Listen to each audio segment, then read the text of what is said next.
বাংলার রাজনীতিতে কি মেয়েবেলা শুরু হলো নাকি নারী পক্ষের সূচনা হলো? নিন্দুক সমালোচকরা অনেক কথাই বলছেন, থাক সেসব কথা, বরং সম্ভাবনাটা নিয়ে ভাবা দরকার।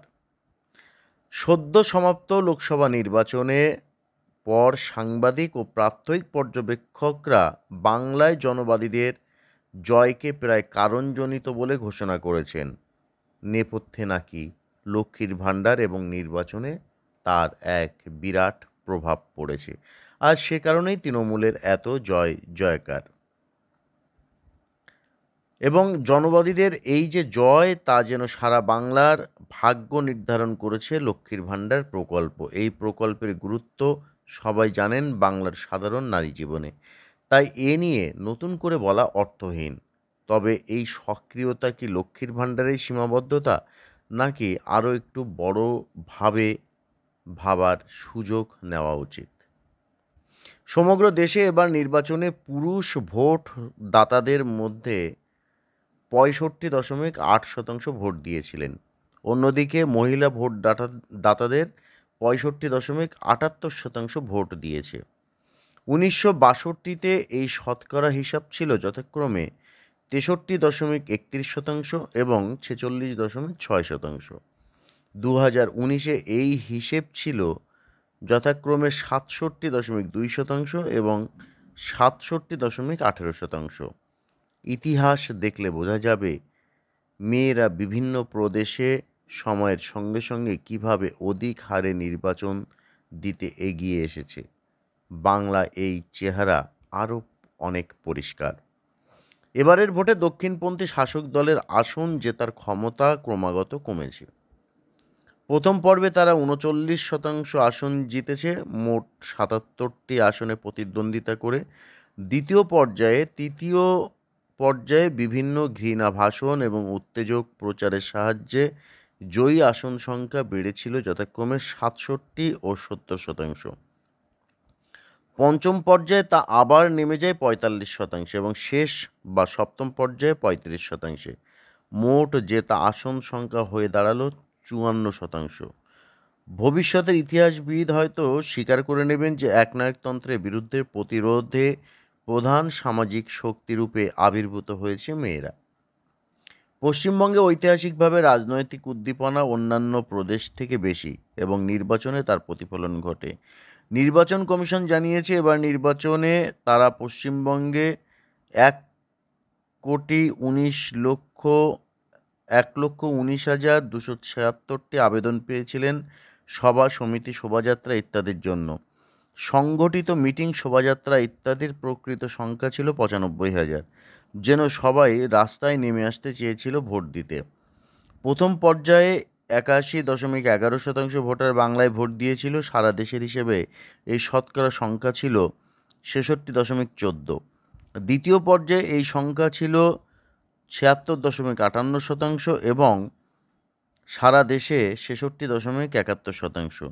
তৃতীয় পর্যায়ে সারা দেশে ছিল 65.68% আর বাংলায় ভোটের হার ছিল 77.53%। চতুর্থ পর্যায়ে রাজ্যে ছিল 80.22% আর দেশে ছিল 69.16%। পঞ্চম পর্যায়ে ছিল রাজ্যে 78.45% আর দেশে 62.2%। ষষ্ঠ পর্যায়ে রাজ্যে ছিল 82.71% আর দেশে ছিল 63.37%। আর শেষ পর্যায়ে বাংলায় ছিল 73.36%, সেখানে দেশে ছিল 61.63%। এই দরিদ্র জনসাধারণের উন্মাদনা নাকি অন্য কিছু? নারী সমাজ যেন ঝাঁপিয়ে পড়েছিল এক অনন্য মাত্রায়। গরম, রোদ, বন্যা, জল ভরা রাস্তা, ছোট খাল সব পেরিয়ে মেয়েরা এসেছিল ভোট দিতে। মৃত্যু হয়েছে দুজনের। 2024 নির্বাচনে মোট প্রার্থীর 9.6% ছিল মেয়েরা।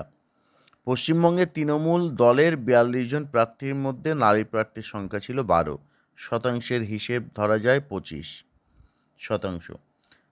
ভারতীয় জনতা পার্টির ক্ষেত্রে এই শতকরা হিসেব ছিল 16।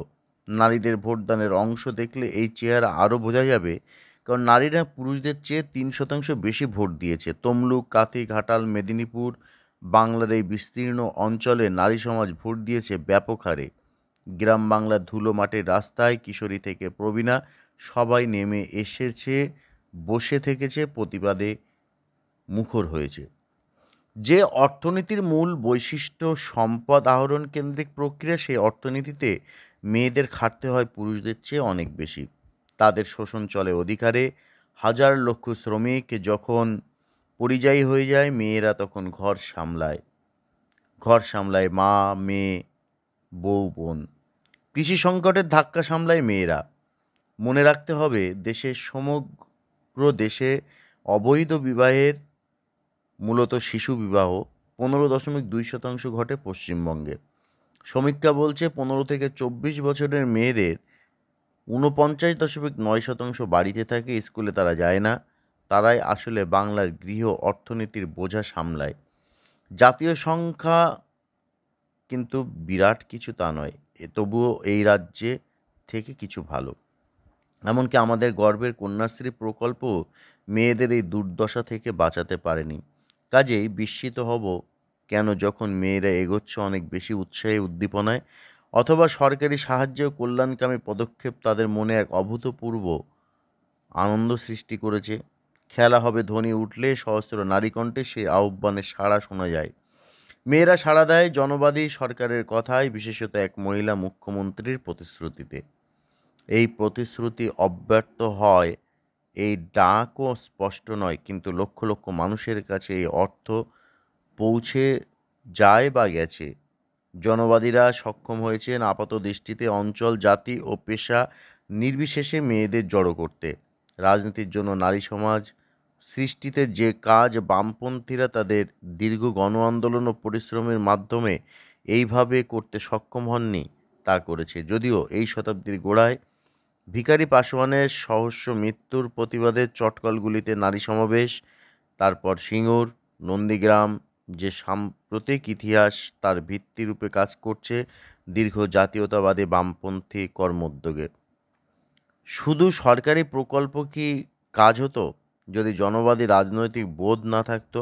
আশাকর্মী, অভিনেত্রী, চিকিৎসক, প্রশাসক এবং বহুজাতিক প্রতিষ্ঠানের দুধে কর্মী সবাইকে সমবেত করে নির্বাচনে নারী প্রার্থী বাহিনী তৈরি করেছে জনবাদীরা।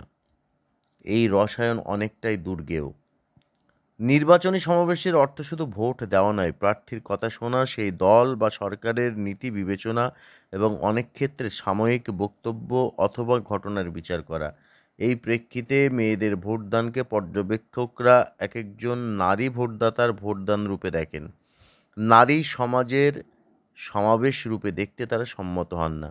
সাধারণ সমাজ হতে পারে তা বলে নারী সমাজ, অথচ জনবাদী রাজনীতি ঠিক এখানেই বামপন্থী চিন্তা পদ্ধতি থেকে অন্য পথে গেছে।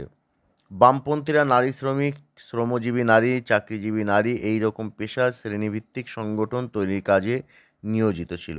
নারী সমাজ রূপে এই সমগ্রকে জনরাজনীতি পরিসরে আনার চিন্তা থাকলেও তা ছিল কম।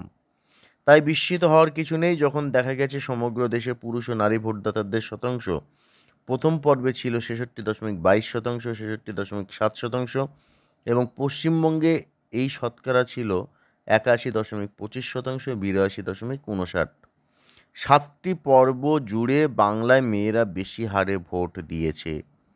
তৃতীয় পর্বে সারা দেশে এই শতকরা ছিল যথাক্রমে 66.89% আর 64.41%। বাংলায় ওই একই পর্বে আনুপাতিক সংখ্যা ছিল 72.21% এবং 83.1%। চতুর্থ পর্বে এই সংখ্যা হয়ে দাঁড়ায় দেশের ক্ষেত্রে 69.58% এবং 68.73%। বাংলায় যথাক্রমে 79 এবং 81.49%। ষষ্ঠ পর্যায়ে এই তারতম্য থেকে যায়। দেশের ক্ষেত্রে এই সংখ্যা ছিল 61.95% এবং 64.95%। বাংলায় 81.62% আর দেশে 83.83%। পরিষ্কার, নির্বাচনে অধিক হারে গণ অংশগ্রহণের, অধিক মানুষের যোগদান, অধিক সংখ্যায় নারীর যোগদান, লক্ষ লক্ষ সংখ্যায় দৈনিক অংশগ্রহণ, এ যেন সামাজিক যুদ্ধ। যা চলছিল আরও তীব্র হলো।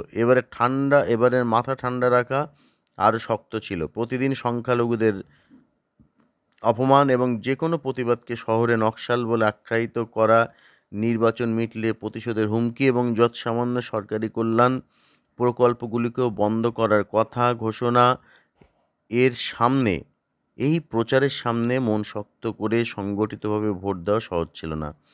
বাংলার মেয়েরা তা করেছে। আগামী দিনে যুদ্ধের ইতিহাসবিদ সম্ভবত বলবেন, স্বৈরতন্ত্রের অগ্রগতি নারী সমাজ প্রতিহত করছে। বাংলার রাজনীতির মোড়কে সামাজিক যুদ্ধ চলছে। দেখা যাচ্ছে জনবাদীরা রাজনৈতিক উদ্ভাবনী শক্তি দিয়ে তারা চ্যালেঞ্জ পেরিয়ে যাচ্ছেন। প্রশ্ন হলো তাৎক্ষণিক বোধ, কৌশলগত বিচার ও উদ্ভাবনী শক্তির ভিত্তিতে জনবাদী রাজনীতি যেভাবে নারী সমাজকে সংঘবদ্ধ করছে, বামপন্থীদের পথের সঙ্গে তার যে পার্থক্য তা কি অনপনেয় থেকে যাবে? এই দুইয়ের মাঝে কি সংলাপের ভূমিকা নেই?